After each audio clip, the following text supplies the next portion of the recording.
تو اب جو مہینے آ رہے ہیں،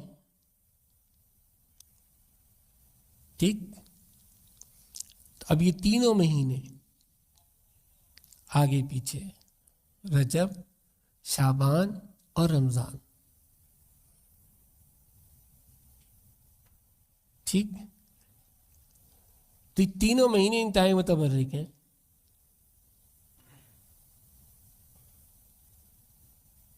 ہیں یا نہیں ہیں؟ تینوں فضیلتوں والے ہیں.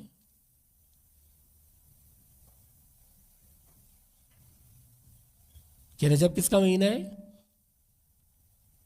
اللہ کا. شعبان کس کا ہے؟ پیارے آقا کریم علیہ الصلوۃ والسلام کا. اور رمضان کس کا ہے؟ امت کا.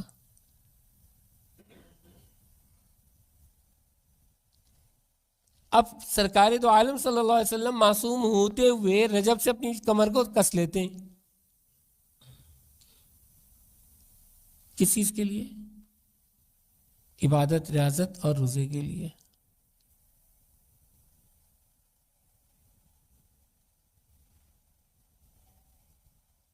آج بھی بزرگ موجود ہیں جو پورے 3 مہینے روزے رکھتے ہیں، رجب، شعبان، رمضان کے کنٹینیو روزے رکھتے ہیں، کیونکہ ان کو پتہ ہے کہ اس کے روزے رکھنے کا کتنا اجر اور کتنا ثواب ہے رجب میں. نہیں تو کم از کم پیر، جمعرات اور 13، 14، 15 رکھنے ہی رکھنے چاہیے. نہیں تو ایک جمعرات، جمعہ، ہفتہ، یہ 3 روزے ضرور رکھنے چاہیے رجب کے اندر. پہلی، دوسری، تیسری کا روزہ یہ ضرور رکھنا چاہیے. شروع کے اگر 10 نہیں رکھ سکتے تو 3 روزے تو رکھ لو.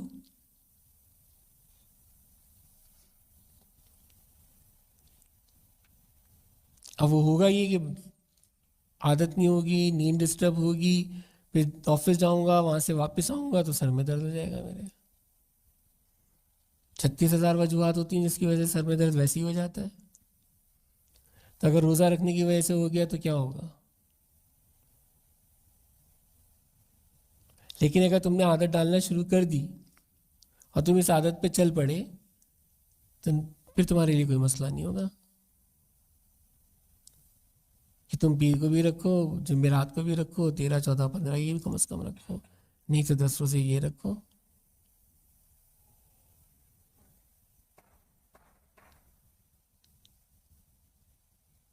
اب کڈنی کی مجھے کتنی سیویئر پرابلم ہے یا نہیں ہے؟ ہاں، لیکن کسی معاملے میں سستی کیلی ہوتی ہے. اتنے بڑے اسٹون نکلتے ہیں، کسی اور عام آدمی کے نکلے تو وہ اسٹون نکلنے کے بعد ہی جا کے ہاسپٹل میں ایڈمٹ ہوا ہوا.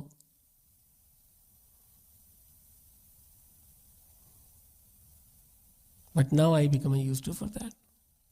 تکلیف ہی ہو رہی ہے نا برداشت کر لی.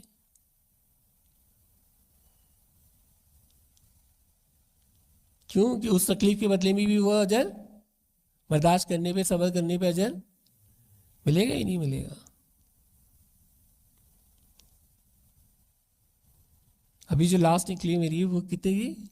8 ملی میٹر کی تھی.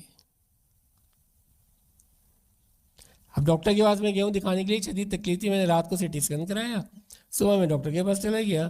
اب ڈاکٹر نے فوراً بلا لیا کہ یہ کبھی بھی بغیر جو ہے نا طبیعت خراب کے نہیں آتا. فیور مجھے ہو رہا تھا، اس نے کہا کہ سی ٹی اسکین کرایا ہے؟ میں نے کہا رات کو کرا لیا. اس نے اسی وقت کھولا، کھول کے اس نے دیکھا، دیکھ کے کل یہ تو تم 2.5-3 لاکھ سے کم لو پیسے تو لوگے نہیں پروسیجر کرنے کے، تو پہلے چندہ جمع کر لوں پھر آ جاؤں گا. تو جو اسسٹنٹ اس کے ساتھ کھڑا ہوا تھا، اسی عمران کی بات کر رہا ہوں، عمران جلمانی کی، تو جو اسسٹنٹ کھڑا ہوا تھا کل لے کہ یہ ایسا آدمی ہے، تم دیکھو ابھی اس کی کیا کنڈیشن ہے، تم اکیلے ڈرائیو کر کے آئے ہو نا؟ میں نے کہا ہاں. کوئی بھی نہیں ہے نا ساتھ تمہارے؟ میں نے کہا نہیں. یعنی دیکھو اب یہ ڈرائیونگ کر کے آیا، پارکنگ میں گاڑی پارک کی ہوگی، وہاں سے چل کے یہاں تک آیا ہے، آنے کے بعد اچھا رات کو بھی گیا تھا، رات کو بھی آ کے سی ٹی اسکین کرا کے آیا. اب اس کے بعد یہاں پہ بھی گھوم رہا ٹہل رہا ہے مزے سے، اور شکل دیکھو اس کی، لگ رہا ہے شکل سے کہ اس کو اتنی سیویئر پرابلم ہے، شدید تکلیف ہو رہی ہے. جبکہ اگر وہ 2 ملی میٹر کا بھی اسٹون کسی کے پاس اس جگہ آ کے پھنس جائے تو وہ ایسے تڑپ رہا ہوتا ہے، چیخیں مار رہا ہوتا ہے. لیکن رونے سے اور چیخیں مارنے سے میری تکلیف کم تو نہیں ہو جائے گی بھائی. میں واپس آیا، اس کے بعد میں نے پھر اپنا کمبینیشن خود بنایا، میں نے وہ اسٹارٹ کر دیا، کیونکہ بھائی میرے پاس 3 لاکھ روپے نہیں تھے کہ میں جا کے دوبارہ وہاں پہ خرچ کرتا. میں نے کہا 10-15 دن ٹرائی کر لیتا ہوں، نکل گئی تو ویل اینڈ گڈ، نہیں نکلے گی تو پھر فائنلی سوچیں گے آگے جا کے. لیکن اللہ کا کرم ہوا نکل گئی.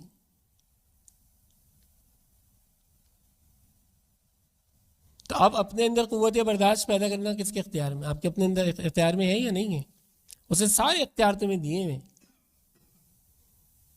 Totally up to you.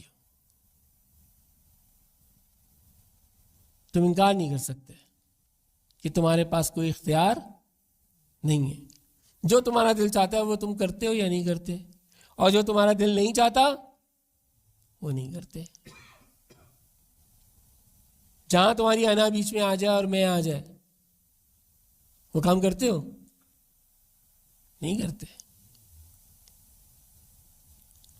جبکہ تمہیں ٹاپ پرائرٹی کس کو دینی چاہیے؟ اللہ اور اللہ کے رسول کے فرمان کو دینی چاہیے. لیکن تم کس کو دیتے ہو؟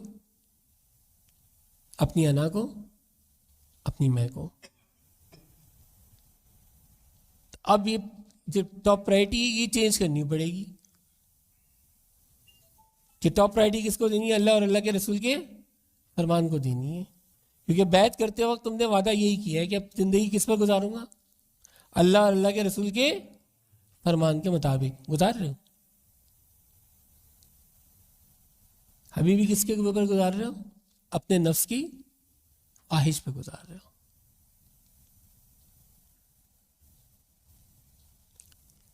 تو اب بھائی ٹائم ہے، 3 مہینے لگا لو، محنت کر لو، پھر پتہ نہیں موقع ملے یا نہ ملے. اور یہ بھی نہیں پتہ کہ یہ 3 مہینے ملیں گے یا نہیں ملیں گے. اسی لیے سرکاری طور سے میں دعا مانگی نا کہ رجب سے ساتھ ہمیں رمضان سے ملا دے، کیونکہ پتہ نہیں رمضان ہمیں نصیب ہو یا نہ ہو.